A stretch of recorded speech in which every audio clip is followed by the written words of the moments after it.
Buenos días, amados hermanos.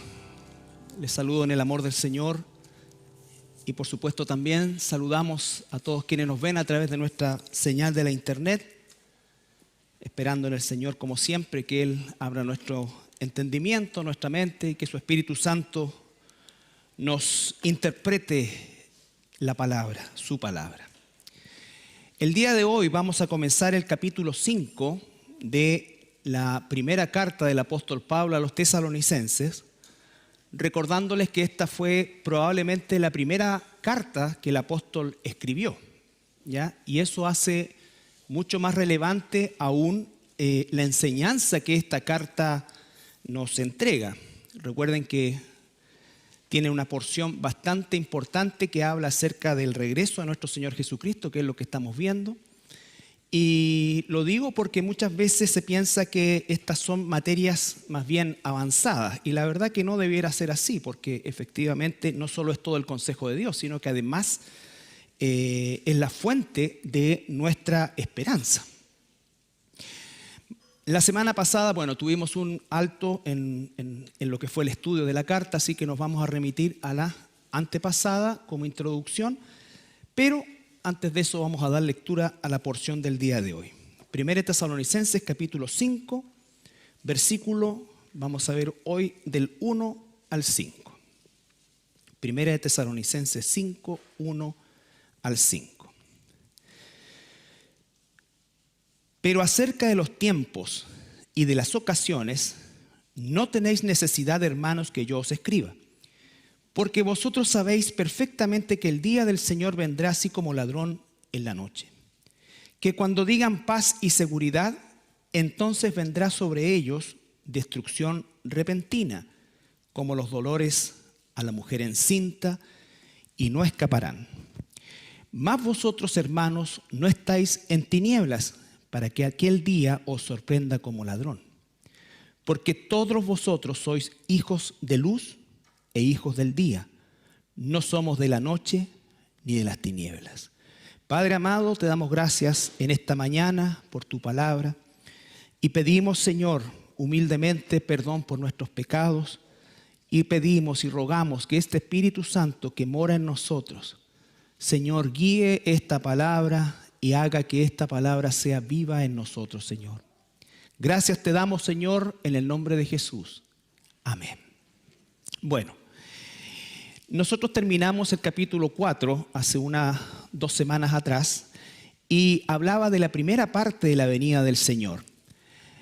Aunque Pablo trata estos temas, ciertamente no los trata en una profundidad escatológica, porque el propósito de Pablo más bien era un propósito también pastoral, o sea, de traer ánimo y tranquilidad a una iglesia muy nuevita que se encontraba ciertamente bajo ataque, ¿no es cierto? Por un lado, recuerdan lo que Pablo corrigió en la sección anterior a partir del versículo 13, capítulo 4, versículo 13 dice: tampoco, hermanos, queremos que ignoréis acerca de los que duermen, para que no os entristezcáis como los otros que no tienen esperanza. Entonces, siempre hay un contraste, ustedes y los que no tienen esperanza. Ustedes sí tienen esperanza. ¿Por qué? Recuerdan que una de las problemáticas en relación a lo que los tesalonicenses estaban viviendo era el hecho de que ellos, al ver que muchos de sus hermanos estaban muriendo, falleciendo, entonces pensaban, mejor dicho, que ellos se perderían el arrebatamiento de la iglesia cuando el Señor viniera, que fue una de las enseñanzas cardinales del apóstol Pablo. Entonces el apóstol corrige eso, ¿no es cierto? Y les dice claramente no es así, porque cuando eso ocurra, incluso los primeros en salir, ¿no es cierto?, van a ser aquellos que fueron muertos, aquellos que murieron y que durmieron en Cristo. Entonces eso trae un corazón de esperanza a esta congregación y por eso termina el versículo 18 El capítulo 4, 18 dice, por tanto, alentaos los unos a los otros con estas palabras. Entonces, la importancia de esto es que ese aliento que los tesalonicenses recibieron y en lo que se debían alentar es, por supuesto, también extensible a toda la iglesia en toda época y en esta época que estamos también viviendo nosotros. Les recordamos que el tema del arrebatamiento de la iglesia es un tema que está en la Biblia, ¿no es cierto? Nosotros no estamos trayendo una doctrina reflotada o inventada del siglo XIX. Esto es como lo que algunos pudieran pensar que a lo mejor Lutero fue el que inventó o trajo que la salvación era por fe. No, siempre estuvo ahí en la Biblia. O que Calvino habló de la predestinación o la soberanía de Dios, tampoco. Entonces, la importancia de entender que esto está en la Biblia y no solamente en estos pasajes, sino que a lo largo de toda la Escritura, si es que entendemos la Escritura a la luz de su totalidad. Y una de las razones por las cuales cuesta encajar el arrebatamiento, la segunda venida y todo lo que nos habla esta semana 70 de Daniel, es porque debemos recordar también que mucha de la enseñanza de la época de la Reforma fue traída por hermanos, 100% hermanos, pero que venían con una cultura católica y además una cultura antisemita. O sea, la cancelación de Israel bajo todo punto de vista era una característica de esa época. Entonces, obviamente, si sacamos a Israel de la ecuación, mucho de lo que habla la escatología no se puede entender sino a la luz quizás de alguna alegoría o algún tipo de reemplazo, cosa que la Escritura no habla. Por eso es que la semana anterior tocamos aspectos, por ejemplo, como Romanos 11, cuando el mismo apóstol Pablo pregunta, dada la ceguera que tenía Israel o los judíos en ese momento, ¿no es cierto? Pregunta a él, bueno, ¿ha desechado Dios a su pueblo? Y la respuesta es categórica, por supuesto que no. Han sido puestos con un velo por un tiempo prolongado, pero por un tiempo, hasta que el olivo silvestre, que somos los gentiles, seamos injertados completamente en el olivo original. Entonces, eso nos habla de que hay un plan de parte de Dios. Hay un plan de parte de Dios. Sin embargo, los eventos comienzan a tomar un sentido y una celeridad a partir del renacimiento del Estado de Israel. O sea, de alguna manera han vuelto, incluso no todos, los judíos, solamente la tribu de Judá a la tierra de Israel, ¿no es cierto? Pero ya comenzó un retorno que es parte de lo que va a significar los últimos eventos. Les recuerdo también que a partir justamente de esta necesidad de entender las raíces hebreas del cristianismo, porque no lo podemos separar de partida, Jesús fue humanamente judío. Y eso no lo podemos nosotros excluir. Por eso cuando Jesús utilizaba analogías y cuando habla, voy a preparar un lugar, voy a volver, los voy a llevar, está hablando de la boda judía en su totalidad. Jesús usaba ejemplos agrícolas, usaba ejemplos del trabajo común que existía, ¿no es cierto? La pesca, la agricultura y otro tipo de analogías que enseñaban verdades profundas como así era el reino de los cielos, así será esto otro, ¿no es cierto? Y cuando habla de la boda judía, lo vimos largamente la semana pasada, los que quieran esos, ¿cómo se dicen? Ya no se dicen diapositivas. Bueno, esas cosas, slides, están disponibles si los quieren tener. Ahora, están sumamente resumidos porque es mucho más profundo.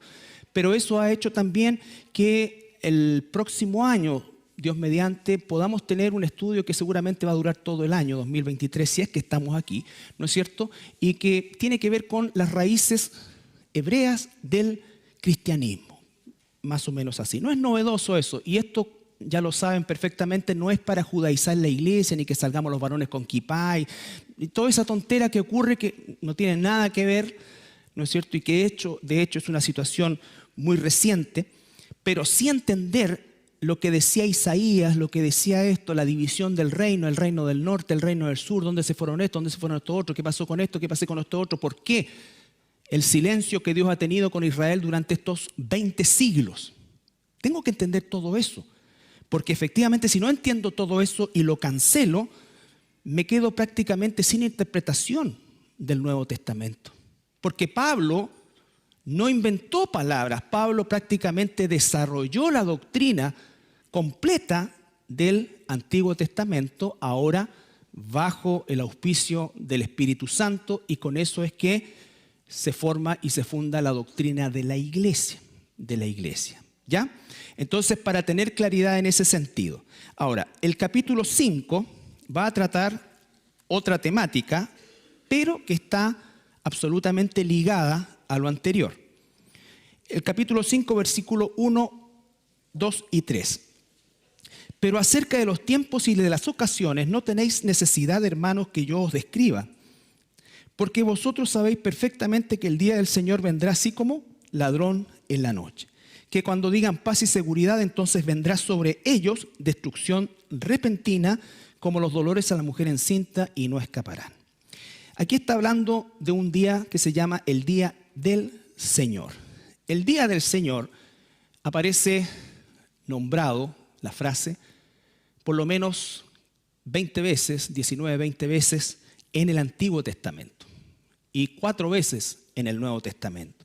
Es el día de la ira de Dios. Es el día en que Dios va a ejecutar su juicio sobre este planeta y sobre todos aquellos que son o que han sido rebeldes, ¿no es cierto?, a Jesucristo. El día del Señor no debe confundirse con el arrebatamiento. El día del Señor es otra cosa, y los hermanos en Tesalónica, que fueron enseñados también en esto, no solamente tenían la necesidad de saber qué pasaba con sus hermanos muertos cuando el Señor viniese, sino que entonces dijeron, bueno, si el arrebatamiento no ha sucedido, entonces estamos viviendo el día del Señor. ¿Por qué? Porque ya en los albores de la iglesia había comenzado la persecución, en todo sentido, y muy sangrienta, dicho sea de paso. Entonces eso hizo que ellos dijeran, bueno, estamos viviendo el día del Señor. Y el apóstol Pablo les dice, no, no es así. Yo ya les expliqué lo que va a pasar ese día. Yo ya les expliqué, y lo vamos a desarrollar, que la iglesia no es parte de ese día, porque es un día de ira. Nuestra ira ya fue puesta sobre Jesucristo, ¿no es cierto?, en el madero. Por lo tanto, si la iglesia tuviese que pasar el día de la ira de Dios, entonces significaría que el pago de Jesucristo no fue completo. Hay ira que hay que pagar. Recuerden que esto fue de alguna manera torcido por la mentalidad de la época, ¿no es cierto?, específicamente la Reforma, cuando, y por favor no estoy criticando a la hermana Reforma, simplemente estoy diciendo, ellos tenían una luz. Nosotros hoy día tenemos otra luz, otro entendimiento aún mayor. Pero la mentalidad de ellos era una mentalidad como de purgatorio, porque todos habían salido del sistema romano, eran maestros en el sistema romano. Entonces para ellos el concepto de purificación de la iglesia también podía estar incluido en este proceso. Pablo les dice, mucho antes por supuesto, que no va a ser así. ¿Qué es el día del Señor? ¿Qué es el día del Señor que habla ahí? ¿Qué es el día de la ira? Pero ¿por qué estamos sufriendo? Entonces sería la pregunta de los tesalonicenses. Bueno, porque la iglesia desde que nace en Hechos 2, ¿no es cierto?, y hasta el último día que esté sobre la faz de la tierra, va a sufrir persecución, de alguna u otra manera. Y en aquel entonces la persecución ya había comenzado. Hechos capítulo 1, versículo 1 al 3. Pero no es el día del Señor. Hechos capítulo 8, 8, 1 al 3.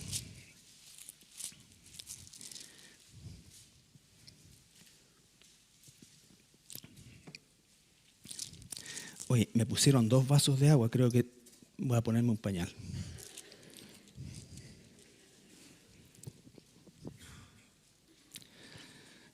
Hechos 8, 1 al 3.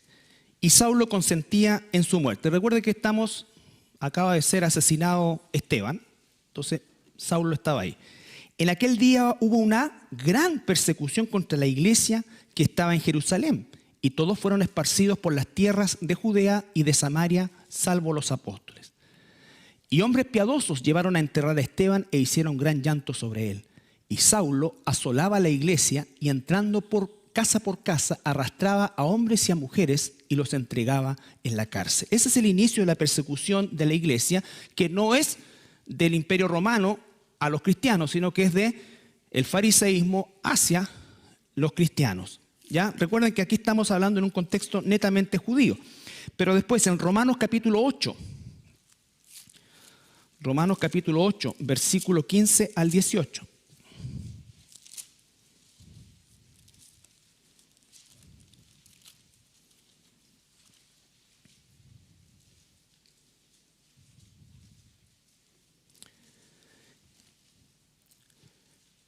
Pues no habéis recibido el espíritu de esclavitud para estar otra vez en temor, sino que habéis recibido el espíritu de adopción por el cual clamamos, Abba, Padre. El espíritu mismo da testimonio a nuestro espíritu de que somos hijos de Dios. Y si hijos también herederos, herederos de Dios y coherederos con Cristo, si es que padecemos juntamente con Él, para que juntamente con Él seamos glorificados. Pues tengo por cierto que las aflicciones del tiempo presente no son comparables con la gloria venidera. Las aflicciones del tiempo presente que la iglesia vive no son comparables con la gloria venidera que en nosotros ha de manifestarse. Segunda de Corintios, capítulo 1.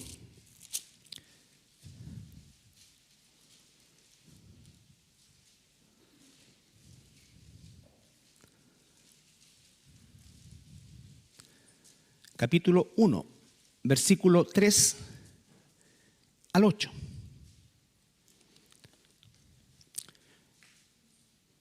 Bendito sea el Dios y Padre de nuestro Señor Jesucristo, Padre de misericordias y Dios de toda consolación, el cual nos consuela en todas nuestras tribulaciones, ¿no es cierto?, para que podamos también nosotros consolar a los que están en cualquier tribulación por medio de la consolación con que nosotros somos consolados por Dios.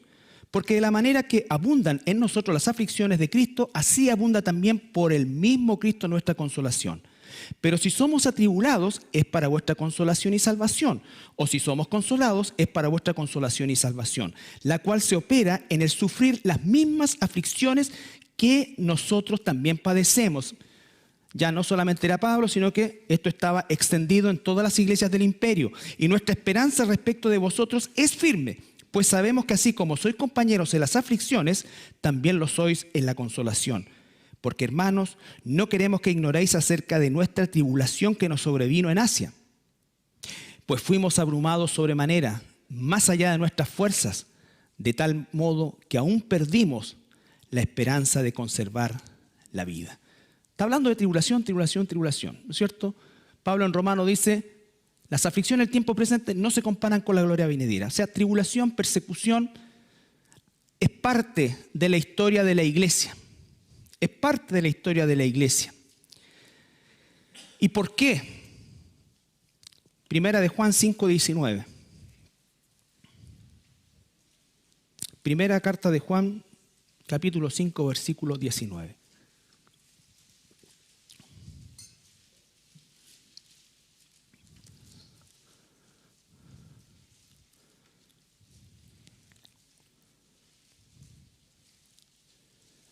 El apóstol dice: sabemos que somos de Dios y el mundo entero está bajo el maligno, el príncipe de la potestad del aire que opera en los hijos de desobediencia. Todos aquellos que odian a Dios, odian la iglesia, odian el cristianismo. Entonces la iglesia hoy sufre tribulación, pero no de parte de Dios. No es el día del Señor, es el tiempo que Satanás tiene para atribular a la iglesia,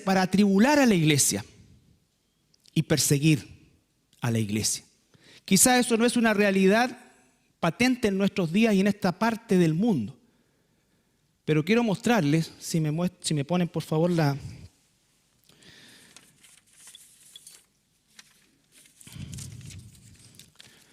Esto es del 2022. Existe una agencia que, independiente de cualquier cosa, se llama Puertas Abiertas, pero de alguna manera da una radiografía más o menos objetiva, ¿no es cierto?, de la realidad del cristianismo hoy. Puede que acá incluso hayan católicos y cosas así, pero todo lo que huela a Cristo, incluyendo a las iglesias verdaderas, ¿no es cierto?, es perseguido. ¿Ya?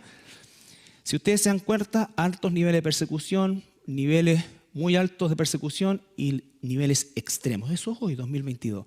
Obviamente está todo concentrado básicamente en Asia, en el mundo musulmán, donde hay absoluta impunidad para asesinar, perseguir cristianos. Ahora, esta agrupación lleva registrado, porque hay una cuenta que es total, que no la voy a leer, sino que solamente lo que va del 2022 a junio del 2022, o sea, hace un par de meses atrás. Hay 5.898 cristianos asesinados, hombres, mujeres y niños. Han quemado 5.110 iglesias, la gran mayoría de ellas pequeñas estructuras evangélicas, ya no católicas.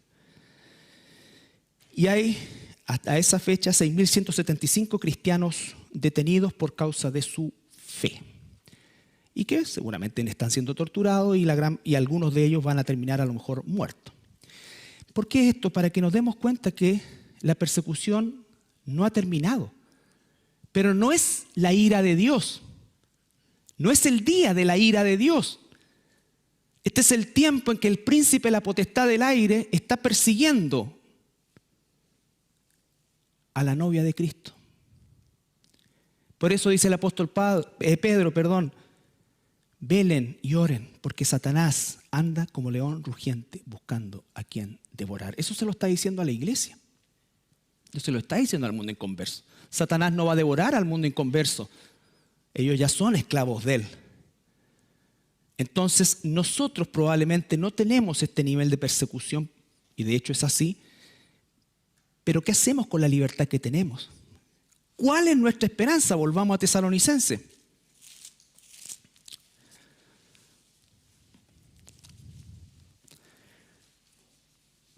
La iglesia no está esperando este tiempo, el día del Señor. La iglesia está esperando las bodas del Cordero. Estamos esperando que aquel que nos desposó venga por nosotros y celebremos las bodas del Cordero, que duraban, las bodas, ¿recuerdan cuánto duraban? 7 días. ¿No es cierto? Y después se iba ya el novio, los esposos, a vivir definitivamente en su casa, en su morada. Entonces, ¿qué es lo que está sucediendo acá? Es la persecución de Satanás a la iglesia.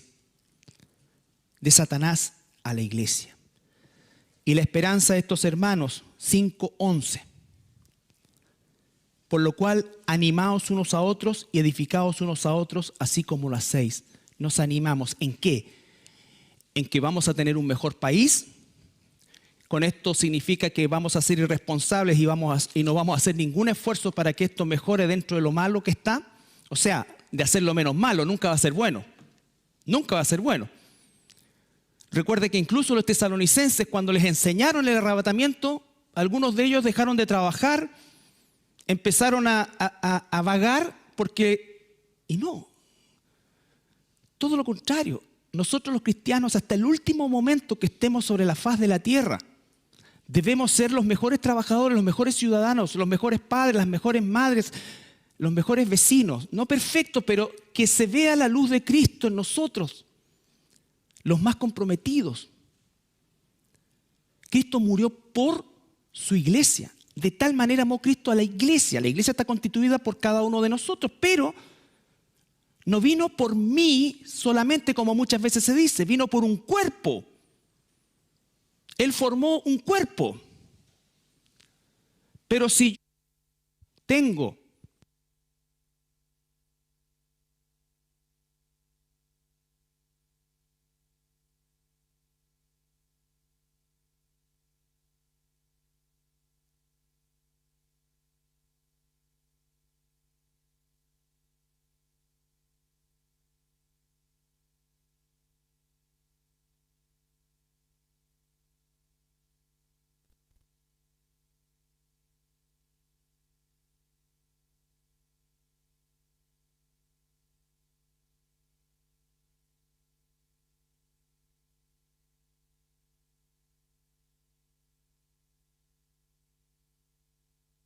Luis Antonio cumplió 27 en la iglesia.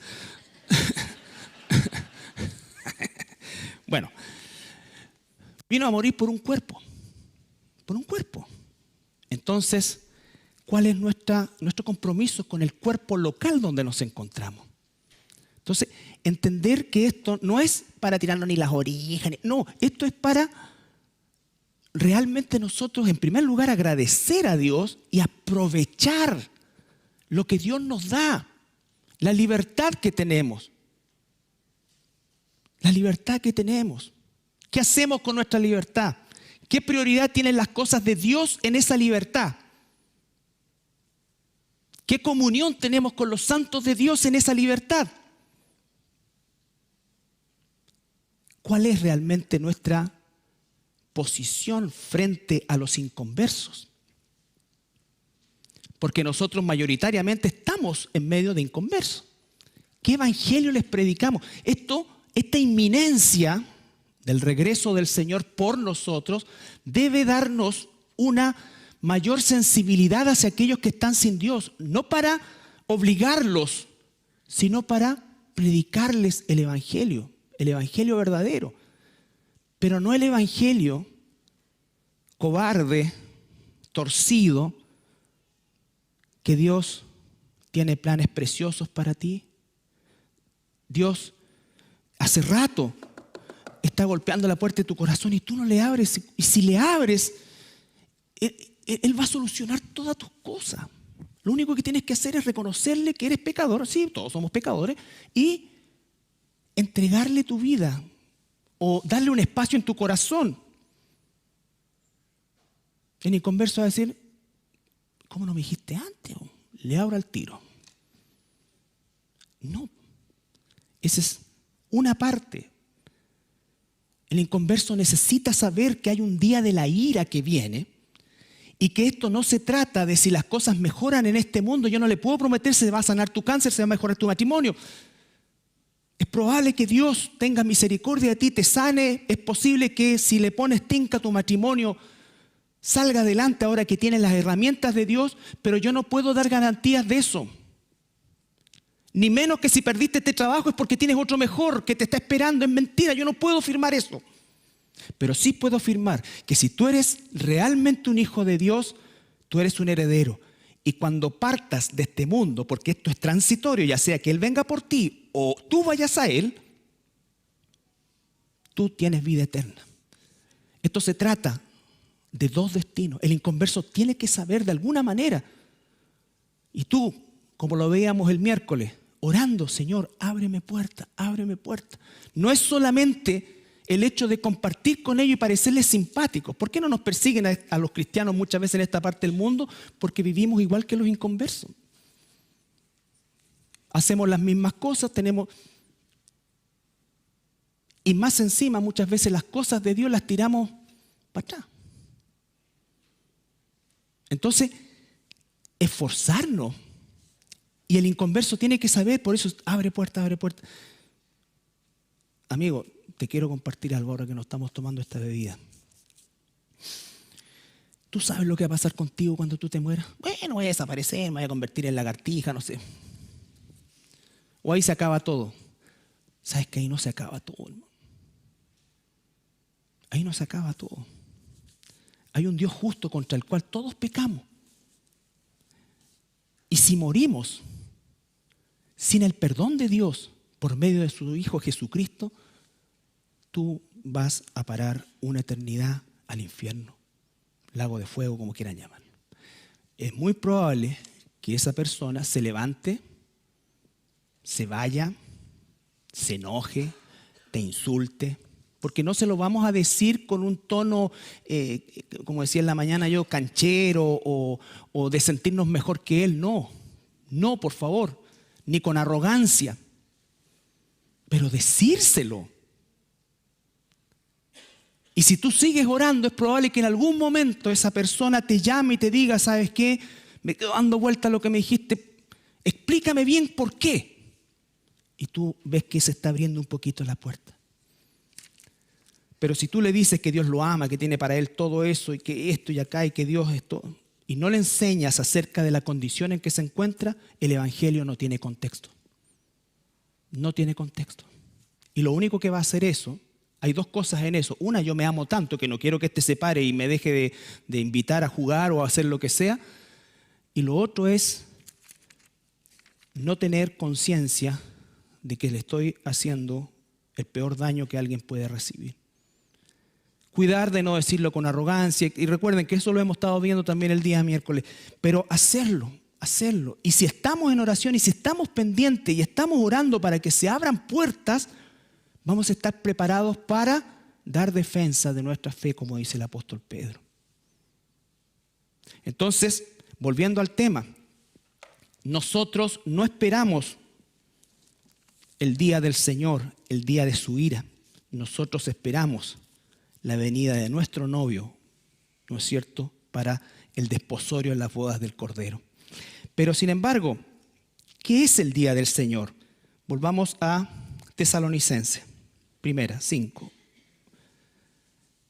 Aquí mismo hay contrastes. Dice, pero acerca de los tiempos y las ocasiones no tenéis necesidad, hermanos, que yo les escriba. O sea, Pablo ya les había dicho. Porque vosotros sabéis perfectamente que el día del Señor vendrá así como ladrón en la noche. Esto no se está refiriendo al arrebatamiento, se está refiriendo al día del Señor. Que cuando digan paz y seguridad, eso va a pasar en el periodo de la tribulación. Va a haber una primera parte donde van a decir todos paz y seguridad. Pero repentinamente vendrán, ¿no es cierto?, destrucción, como los dolores de la mujer encinta, y no escaparán. Más vosotros. Entonces hay un vosotros y un ellos. Ellos van a hablar de paz y seguridad en ese tiempo. Ustedes no van a estar ahí. Ellos, de forma repentina, van a recibir la ira de Dios. ¿No es cierto? Y el versículo 4 dice, más vosotros, hermanos, no estáis en tinieblas para que aquel día sorprenda como ladrón. Porque vosotros sois hijos de luz. Otro contraste, hijos del día. No somos de la noche ni de las tinieblas. El día del Señor está, como les dije, más o menos 20 veces nombrado en el Antiguo Testamento. Solamente vamos a tomar algunos. Isaías capítulo 2.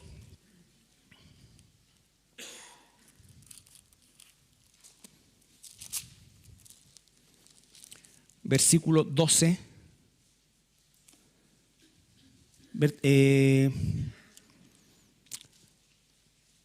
Versículo 10 al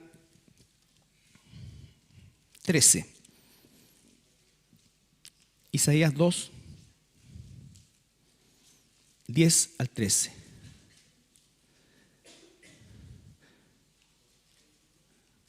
Métete en la peña, escóndete en el polvo de la presencia temible de Jehová y del resplandor de su majestad.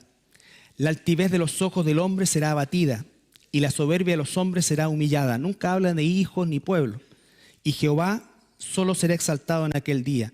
Porque día de Jehová de los ejércitos vendrá sobre todo soberbio y altivo, sobre todo enaltecido y abatido, y será abatido, y sobre todos los cedros del Líbano, altos y erguidos, y sobre todo las encintas de Basán, y comienza después a describir una serie de efectos. Pero hay un día que va a ocurrir eso, ¿no es cierto? Isaías capítulo 13.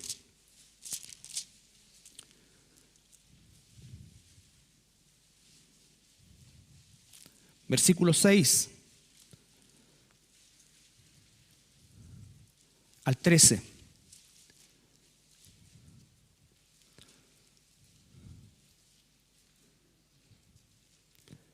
Aullad, porque cerca está el día de Jehová. Vendrá como asolamiento del Todopoderoso. Por tanto, toda mano se debilitará y desfallecerá todo corazón de hombre. Y se llenarán de terror, angustias y dolores. Se apoderarán de ellos. Tendrán dolores como mujer de parto.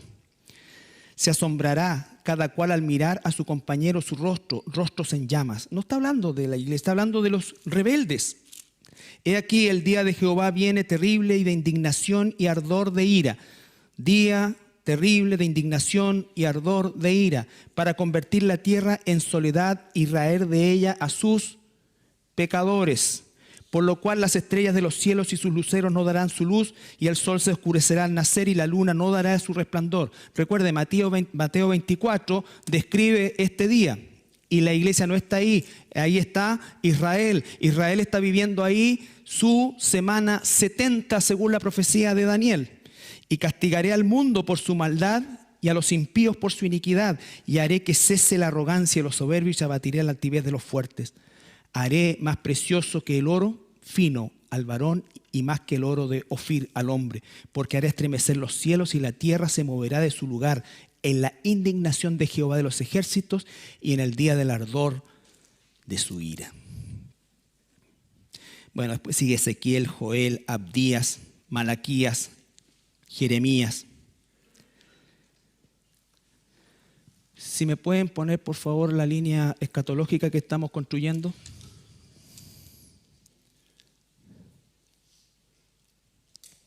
Ahí está, ¿no es cierto?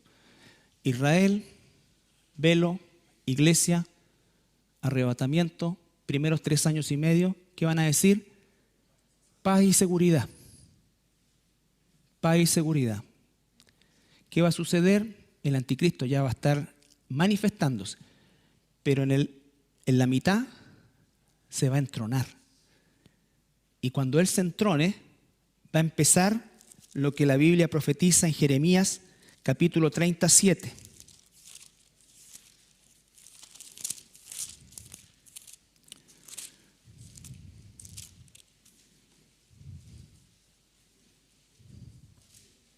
Jeremías 37.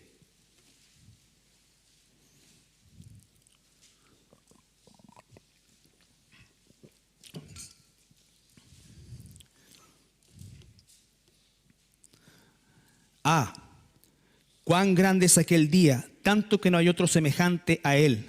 Tiempo de angustia para Jacob, pero de ella será librado. Este es el tiempo de la angustia de Israel. Israel vuelve a la palestra, por así decir, en este periodo. En esta primera parte, paz y seguridad. El anticristo sale cabalgando en un caballo blanco con un arco sin flechas, en el cual trae una paz, pero una paz diplomática, no una paz obtenida por la guerra. Hay otro jinete en el caballo blanco que aparece en Apocalipsis 19, ese es Jesucristo. Entonces, para que nosotros nunca perdamos de vista que la técnica de Satanás nunca ha cambiado. Él sigue siendo el que imita a Cristo. Y en este periodo de tiempo, vamos a Apocalipsis, capítulo 6.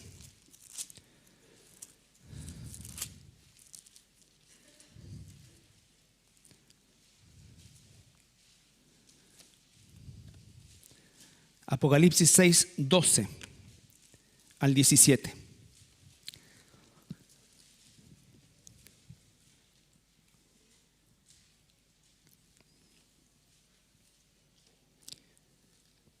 Recuerde, los primeros capítulos del 1 al 3 es el mensaje a las iglesias, tanto a aquellas iglesias de la época como a la iglesia actual. Y permanentemente está diciendo: arrepiéntete, arrepiéntete, vuélvete. Pero a partir del capítulo 4 o en el capítulo 4, abruptamente cambia el escenario. Ya no es la tierra, sino que es el cielo. Y Juan describe el trono de Dios, 24 ancianos, ángeles, querubines, todo eso. 5 y 6 lo describe. Ve al cordero inmolado, ve todo el proceso, pero arriba en el cielo. Y después la información que recibe es: ven y mira lo que sucederá. Y comienza el capítulo 6 con la aparición del anticristo, los sellos, las trompetas, las copas de la ira. Y comienza en el capítulo 6 y dice: miré cuando abrió el sexto sello y aquí hubo un gran terremoto y el sol se puso negro, lo mismo que decían los profetas, como tela de silicio, y la luna se volvió toda como sangre. Y las estrellas del cielo cayeron sobre la tierra. Millones de meteoritos. Se va a mover, ¿se acuerdan que se va a mover la tierra? Como la higuera deja caer sus higos cuando es sacudida por un fuerte viento. Y el cielo se desvaneció como un pergamino que se enrolla, y todo monte y toda isla se removió de su lugar. Terremotos. Y los reyes de la tierra, y los grandes, los ricos, los capitanes, los poderosos, y todo siervo y todo libre, o sea, no cambió nada. Hay poderosos, hay capitanes, hay ricos y hay siervos, pobres. ¿Ya? No cambia nada. ¿Qué dice? Se escondieron en las cuevas y entre las peñas de los montes. Lo mismo que dice Isaías, ¿no es cierto? Y decían a los montes y a las peñas, caed sobre nosotros y escondednos del rostro de aquel que está sentado sobre el trono y de la ira del Cordero, porque el gran día de su ira ha llegado. ¿Y quién podrá sostenerse en pie? Ahí comienza el día de la ira de Dios. Cuando se abre el primer sello, empieza esto y va increciendo y vamos viendo, ¿no es cierto?, las catástrofes, pero no es Satanás, es Dios. Es Dios quien está tocando trompetas, trayendo calamidades y después virtiendo copas de ira. Es Dios. Dios no puede castigar a la iglesia porque ya la compró, ya la liberó. Ya la liberó. Si la iglesia tuviese que pasar el día de la ira de Dios, la iglesia está pasando el día de la ira de Satanás, pero la ira de Dios no la va a pasar, porque significaría entonces que estamos en una especie de purgatorio. Van a haber millones de personas que van a creer ese día, en ese tiempo, no se confunden, entre esos los judíos. Van a mirar al que traspasaron y van a decir, pero millones van a creer. Va a haber un evangelismo a través de los 144.000 y muchos otros. ¿Y sabes qué? ¿Por qué mucho va a suceder? Porque muchos de los que hoy día juegan a cristianos en las iglesias, en ese momento van a darse cuenta y van a decir, era verdad. Y la fidelidad que no tuvieron en los tiempos de bonanza la van a tener ahí. Y son los santos de la tribulación. Entonces, una de las cosas increíbles, tenemos libertad, tenemos todo y más flojos nos ponemos. Y como que no queremos que nos presiones, que tú no sabes todo lo que tengo que hacer. Entonces, todo es cuesta arriba cuando tiene que hacer las cosas de la iglesia. Que hace mucho frío, que hace mucho calor, que no, que podrían hacerlo en otra hora, que otro día, que ese día. 30 años escuchando la misma cantaleta. Que no, mira, ¿por qué no lo hacen esto, eso? Porque yo ese día justo. Y puede ser que haya realidad de las cosas. Pero ¿qué va a pasar cuando no haya nada? ¿Qué va a pasar cuando eso suceda? Si es que es en este tiempo. Y dice que debemos vivir con la inminencia. Pablo dice, nosotros los que quedemos. ¿Por qué? Probablemente él sabía que Jesús no volvía en ese tiempo porque no ha pasado el día del Señor y después incluso dice, no va a venir antes que suceda esto en 2 Tesalonicenses. Pero cuando vivimos así, vivimos con la inminencia del regreso del Señor y eso no solamente nos da esperanza, sino es que es el motor para serle fieles a Él. Para serle fieles a Él. Entonces, ahí empieza la gran tribulación. Esta es la angustia de Jacob. La angustia de Jacob. Dios usó en la historia de Israel para volverlos a su tierra, dice primero, pescadores. Pero después usó también cazadores. Ya los tiene en la tierra. Ni siquiera todos. Pero van a recibir ese día, el día de ira. ¿Por qué? Porque el anticristo, que en un principio se mostró pacífico, va a vertir toda su ira sobre Israel y sobre todos los creyentes, pero específicamente sobre Israel. Y eso es lo que dice Mateo 24, los que estén en Jerusalén no bajen a buscar la capa, no bajen a buscar la billetera porque saben que son judíos, no bajen a buscar esto, arranca, pero no es la iglesia. Volvamos a 1 Tesalonicenses. Entonces la iglesia sí está sufriendo, pero es Satanás quien se le ha concedido este tiempo para que lo haga. ¿Y para qué? Porque a través de la aflicción somos nosotros perfeccionados, no condenados. Satanás es una especie de personal training que Dios tiene para sacarnos trote. Porque si no hay oposición, no hay crecimiento.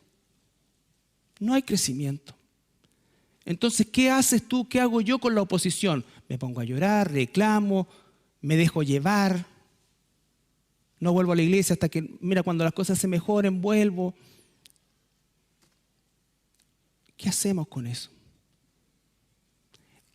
Entenderlo a partir de lo que es la doctrina del sufrimiento en la iglesia es fundamental, porque nadie quiere sufrir, por supuesto que no, pero vamos a sufrir de alguna u otra manera, porque nuestra fidelidad tiene que ser trabajada, probada y presentarse más bonita que el oro, dice, que es puesto en fuego, pero no nos está castigando, nos está perfeccionando. Lo que vemos en el día del Señor es castigo, ira. Incluso en una de las plagas, una de las más terribles, siendo todas terribles, dice que los hombres empuñan hacia arriba, desafiando a Dios. La iglesia no hace eso. Volvamos a 1 Tesalonicenses para terminar.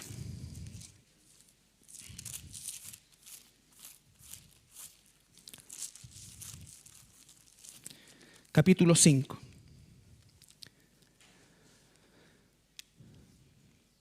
Versículo 9, 10 y 11.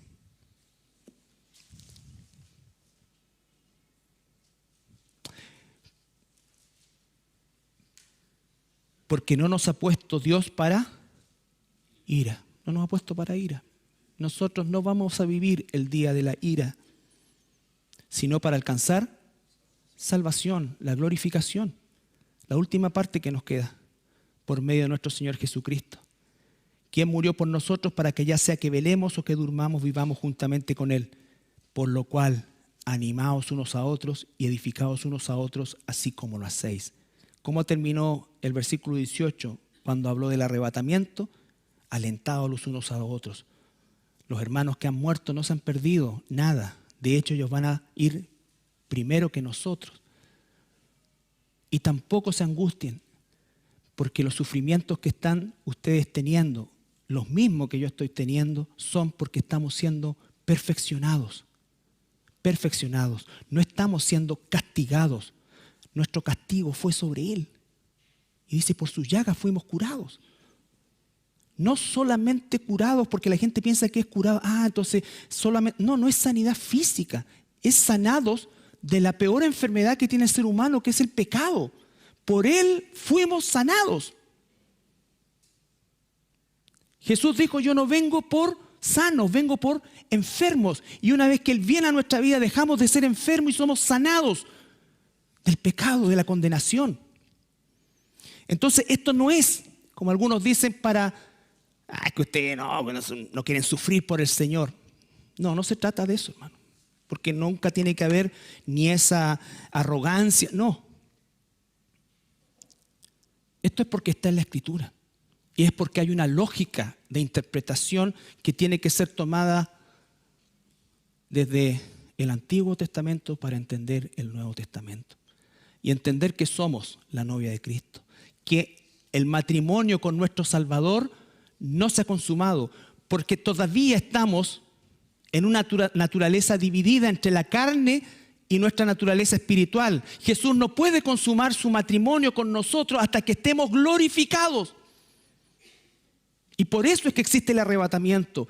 Porque en ese momento nosotros recibiremos el cuerpo glorificado y solo de esa manera se pueden celebrar las bodas del Cordero. Y esa es nuestra esperanza. Y ese debe ser nuestro ánimo, hermano. Sí, nos angustian cosas temporales, sí, pero que no nos ciegan, ¿está bien dicho? ¿Ciegan? Que no nos dejen ver la esperanza que tenemos.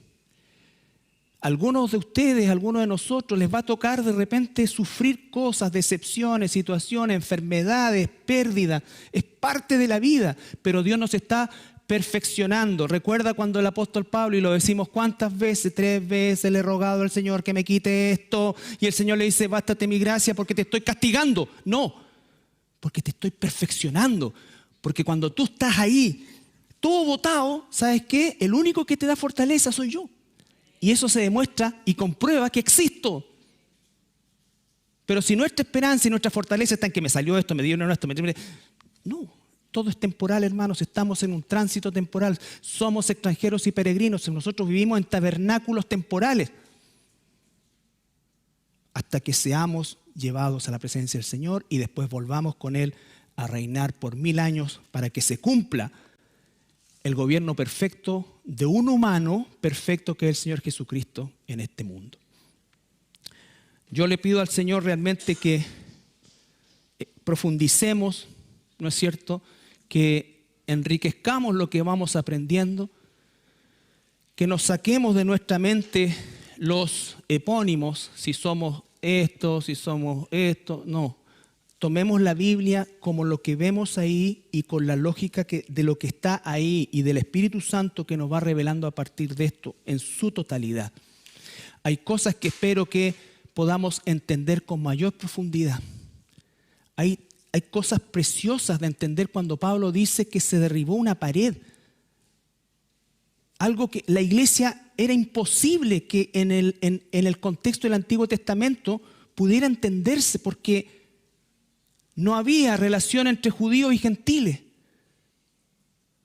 Pero el Mesías rompe esa muralla, la bota.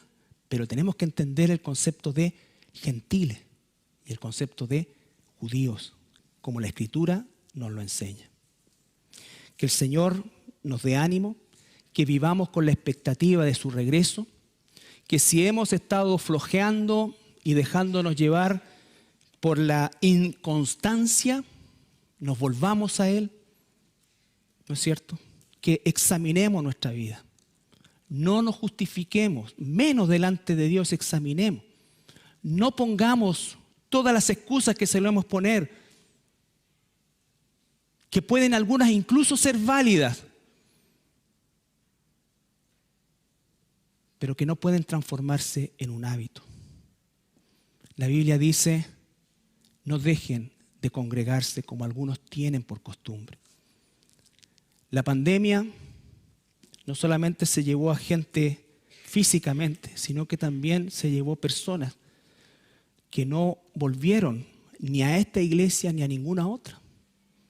Yo le ruego al Señor que si son hermanos regresen aquí o a otro lugar, pero que estén en un cuerpo. Porque no me vendan la pomada esa, el culto familiar, de que nosotros nos juntamos en realidad entre nosotros y leemos la palabra. No. Si tú no estás en un cuerpo establecido como la Biblia dice, tú no estás en ninguna parte y eres un rebelde. Y si no eran convertidos, que tenga misericordia el Señor y que se conviertan de verdad. Amén. Nos ponemos de pie para orar.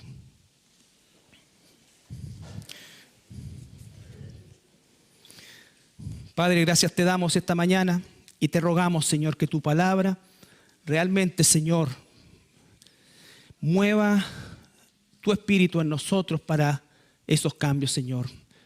Señor, cuántas veces somos sensibles a la manipulación de nuestras emociones, Señor. No se trata de que no nos emocionemos, pero que nos emocionemos por lo que es tu palabra y tu verdad, Señor. No que nuestros sentimientos sean tocados, Señor, de manera que hagamos profesiones falsas, Señor, o peor aún, hagamos promesas que no tenemos pensado realmente cumplir, Señor. Te pido, Padre amado, por cada uno de nosotros, por mis hermanos. Te pido por los millones de hermanos a lo largo del mundo hoy que están sufriendo una persecución terrible. Que no los olvidemos, Señor. Que pensemos y oremos en ellos. Que seamos parte, como esta iglesia hoy lo es, de ministerios que están sufriendo en nuestro continente, Padre, donde podemos ayudarles no solamente con la oración, sino que también de forma material, Padre. Gracias, Señor amado, en el nombre de Jesús. Amén.